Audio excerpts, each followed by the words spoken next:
I'm Andrew Findlay. I am third generation who worked at the Rugby Radio Station. One of three siblings who also worked there. So it started off with my grandfather, who came down from Scotland. He was a station manager at Stonehaven Radio Station. My grandfather was right at the start of radio, and then he transferred to rugby because it was a big project.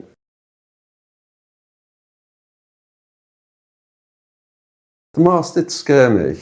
I was always worried when it was a storm or lightning if Dad was all right, you know. I think they used to sway about 6 feet at the top, the 820-foot ones. So I was worried if those masts came down in a storm and what will happen. But they did have actually a bunker in there. I don't know if it was from the Second World War.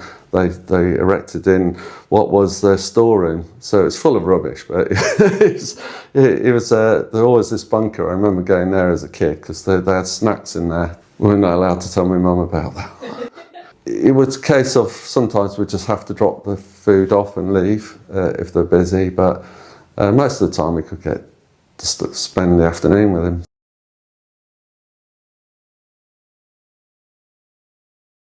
What they didn't know at the time is that it went underwater.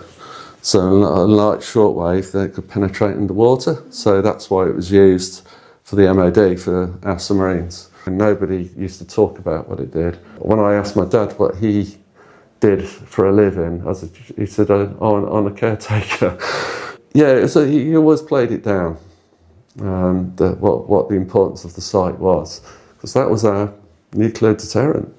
To be in the top 5 target list for a nuclear strike, because if you took out rugby and its sister Criggin and Anthorn, you cut off the communications to our submarines.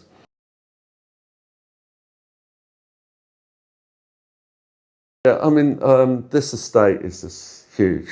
But I love what they've done with Houlton. I was lucky enough to have a visit, and I was really impressed what they did. And it's trying to remember parts of it, you know, think, well, wait, yeah, I recognise this bit, and it's completely changed. And you can't believe, it wasn't that long ago I was going into the station, probably 2007 was the last time I walked in there. But regularly, all through my life, that was part of my life. You know, when you came to rugby, you saw the mast and you knew you're close to home. As soon as you saw those red lights at night or those masts, you went away. Whenever you came back, you knew, we're nearly home.